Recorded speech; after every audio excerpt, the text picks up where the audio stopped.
second Spire has awoken to your presence. This is fascinating, and I admit enviable. If it turns out your connection to the Spires invites death and woe, my jealousy might wane a bit. I've been mulling over that structure we found atop Vendrian's well. Would you be opposed to me studying the sculpture in closer detail? I'd perhaps work a spell or two near the structure. Simple cantrips of gravelight by which to read and inspect, but I will not poke or shove the thing in any way physical or mystical.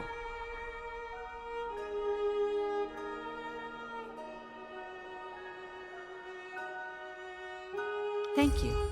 Next time we have a good moonlit night, I'd best settle in and see what sort of magic perturbations I can sense from the sculpture.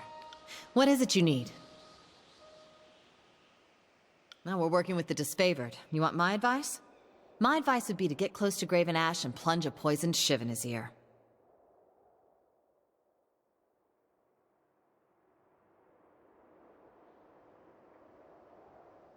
I will never understand why deceit is the first instinct of all Tearsmen. You are right to take offense. Ah, right. I'm speaking out of line. But I don't really know what to say here. I hate the disfavored, but I'm sworn to your cause, so my honest opinion won't do anyone any good. Ask away. You know, I normally charge for this, but for you... Now, you know that's a very personal question. The knowledge I have is a centuries-old gift from the Archon of Tides. I would sooner discard my life than the sanctity of that gift. I will speak in generalities only.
You know, I normally charge for this, but for you...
Water Mystic's insight is keen. Have also honed claws by hunting Bane? Well, I left out the part about all the times I've had to run for my life because I got too curious. Is nothing. His scar-brewed whelps earn in second season kill. Scars of near death are cut deeper. Will not die so easily. Am not like humans. Ask away.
Well, I'm an accomplished liar, but I've no need to spin a tale about any of this. My husband, most of my kids, my parents. Kyros' thugs took them all. If I don't seem broken up, it's because I'm not. I don't feel such things anymore. Exactly my mantra. Self-pity is a waste of perfectly valuable rage. If I live long enough to see an end to war, maybe I'll catch up on my sobbing. But until then, I consider my grief a principal weapon in my arsenal. It's a trick of the trade, I suppose. One's surges and dry spells of emotion are no different than the rhythms of the waves. There's a shared logic to taming both. Sadness, mania, rage. I suppose I have these things, but they're just humors in the blood to be pushed, needed, and restrained as the situation demands.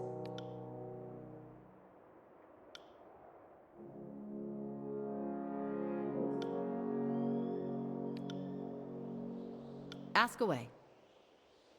We all know how to swim, and we all know how to fight. Most Northmen are lucky to make half that boast. What would you like to know?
We all know how to swim, and we all know how to fight.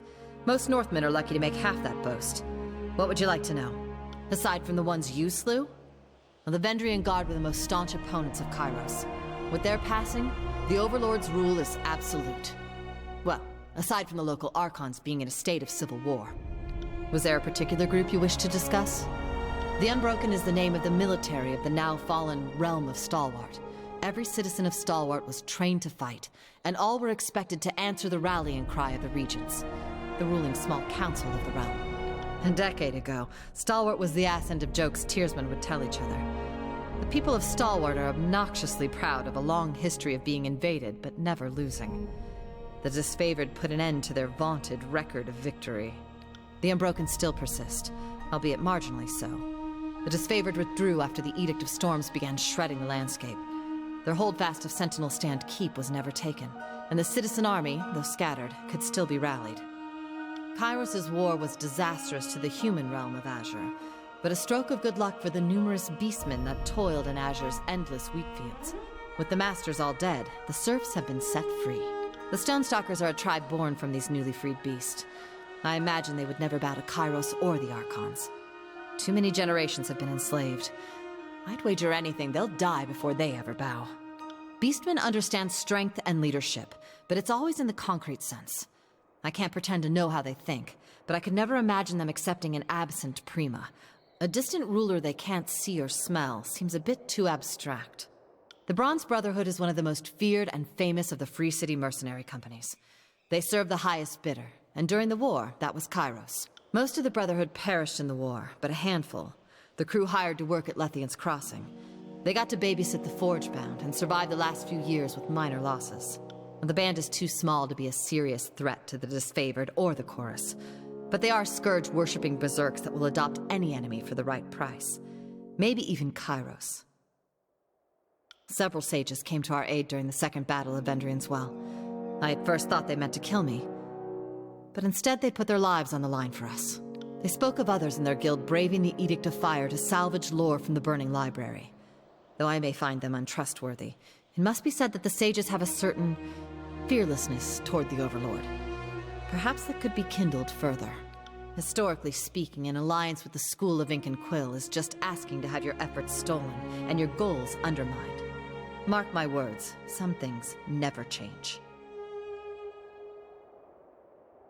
Well, perhaps we can shove them in front of the enemy. And the ones that volunteered at Vendrian's Well weren't all bad.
Ask away. Not entirely sure. Which is to say, there was a time I studied my enemy in great detail, but I've recently come to learn that much of my information was little more than lies and misdirection.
Ask away.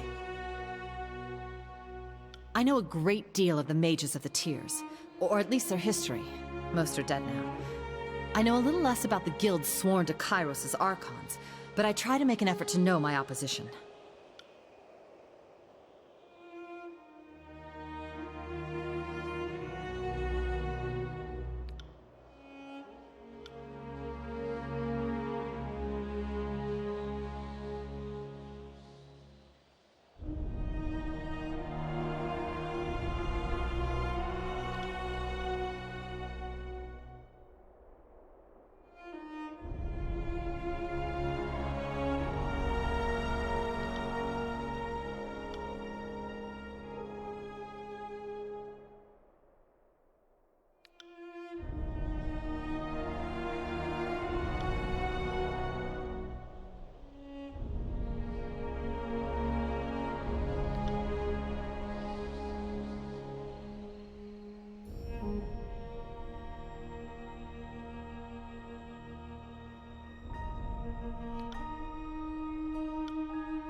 Ask away.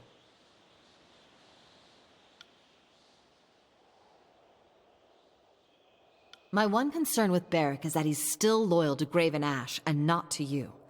Barrick seems steadfast, faithful, and dependable. But if it comes down to you versus Graven Ash, therein lies the test.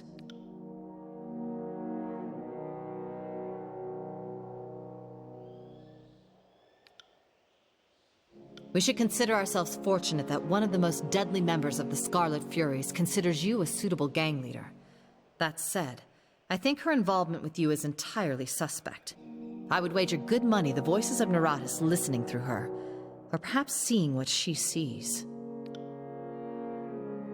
Probably the only word thief I haven't wanted to dismember. Him? I'd merely flay with an ice knife.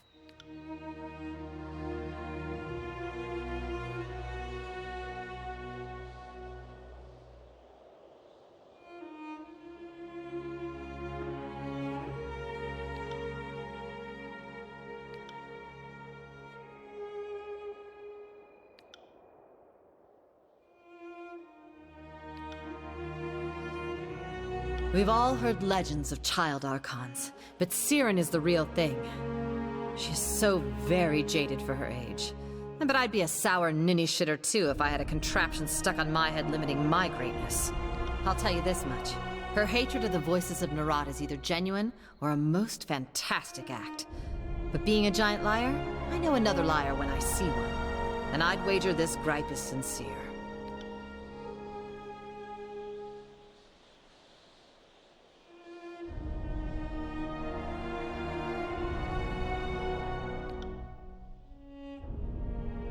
So long as she doesn't perceive you weak enough to challenge, Kills in Shadow should prove a fearsome, loyal retainer.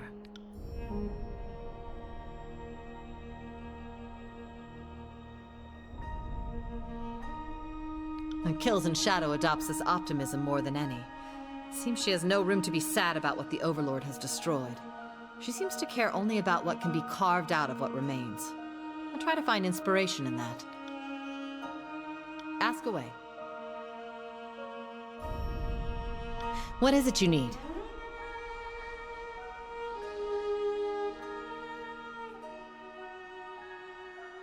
Of course.